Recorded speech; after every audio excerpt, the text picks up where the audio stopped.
Bandera is a novel by Pierre Orlan. The main character, Pierre Gilliet, escapes from France after committing a murder. He joins the Spanish Foreign Legion in Morocco. But in Morocco, his past catches up with him when a policeman named Fernando Luca finds him. Both Gilliet and Fernando fall in love with a same woman, a Moroccan prostitute known as Laslaoui. In the end, Gilliet is shot in the head right in the temple. Laslaoui rejects Fernando's love and he leaves Morocco for Spain. But even in Spain, he cannot forget Laslaoui or his time with Gilliet and the other soldiers of the Foreign Legion. Here is the full story. Pierre Gilliet wakes up in a hotel room in Barcelona. We learn that he has just run away from France. In the city of Rouen, he killed a man while trying to steal his money. As he escaped, some drunk people in the street saw him. He almost got caught, but finally made it to the Spanish border. He crossed the border, took a train and ended up in Barcelona. Gilliet is strong, but the only thing he knows how to do is to be a soldier. After meeting some shady people, suffering from hunger and being humiliated by strangers who offered him food just to mock him, he decides to join the Spanish Foreign Legion. He does this to escape misery and also because he thinks he saw a French policeman in Barcelona. Was he being followed? He doesn't know, but now he is a legionnaire and is sent to Morocco. He arrives at a legion camp in the town of Boujelud. For a long part of the book, we follow the daily life of the Spanish legionnaires in Morocco. They drink at a bar owned by a man called El Segoviano. They build roads and they go to brothels. In one of these brothels, Gilliet meets the love of his life, a beautiful Moroccan prostitute called Laslaoui. Her real name is Aisha.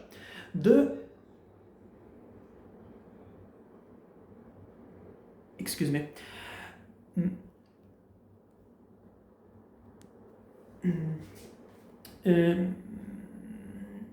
Her real name is Aisha. The brothel is run by a woman nicknamed Bread Broad. Gilliet visits the brothel with his friend Marcel Mulot. One day, Gilliet sees another legionnaire named Fernando Luca. He finds him suspicious and starts to dislike him. Until now, the story has been told from Gilliet's point of view. But now we begin to follow Fernando more closely.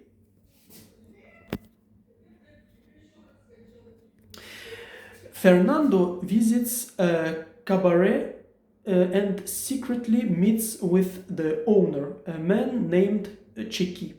Fernando also receives secret letters. Later, we learn that Fernando Luca is not really a legionnaire. He is a policeman from Barcelona. He is searching for a killer who committed a murder in Rouen. He suspects Gilliet. The letters he receives are orders from his police bosses from his police bosses. Checky also works for the police. Meanwhile, Gilead tells Laszlowi that he wants to marry her. He cuts her arm with a pocket knife and drinks her blood. Then he cuts his own arm and gives her his blood to drink. In this strange way, they become husband and wife. Gilead plans to escape with Laszlowi to the south of Morocco. But Fernando wants to be sure that Gilead is the killer from Rouen. He asks Laszlowi, who is now in love, who he is now in love with too, to ask Gilead if he is the killer and to watch his reaction. Laszlowi tells Gilead that Fernando asked. Laszlowi tells Gilead what Fernando asked. This is how Gilead realizes that Fernando is a policeman. Later, the three of them meet at the brothel. Laszlowi says clearly that she doesn't love Fernando. She loves Gilead and wants to stay with him. Gilead admits that he killed the man in Rouen. He says to Fernando, "If you arrest me, you will never see Laszlowi again." Fernando, deeply in love, decides not to arrest him. For several months, Gilead and Fernando continued their lives as soldiers. Both are promoted. Gilead becomes a corporal and Fernando becomes an officer's assistant. But Fernando knows the story cannot end well. One day, Gilead, Fernando, and other men from their unit called Bandera go on a mission in the Moroccan mountains. They fall into an ambush. Many soldiers die. Pierre Gilead is shot in the head right in the temple.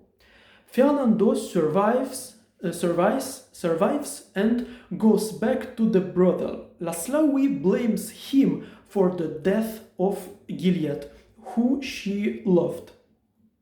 She says again that she doesn't love Fernando and chases him away. Fernando returns to his military boss and tells him everything. That his real name is Juan Moratin and that he's a policeman sent from Barcelona. His boss tells him that the mission is over and he can go back to Spain. Gilead is dead, so there is nothing more to do. Fernando looks one last time at Boujelud, the desert, the roads, the brothel where Laszlowi still works. He feels something heavy in his chest and knows he is about to cry. Then he takes the boat to Spain and goes back to Barcelona. So his real name is Juan Moratin. He's called by the head of the Barcelona police, but something bad happens. Checky, the man who owns the cafe and also works for the police, told the chief that Juan Moratin, Fernando, fell in love with Laszlowi and failed to arrest Gilead because of that. Because of this, Juan Moratin is fired from the police. Now he lives in Spain doing small jobs like working as a tour guide for tourists in Barcelona. All this time he cannot forget the past. the Foreign Legion, the Desert, and Laszlo.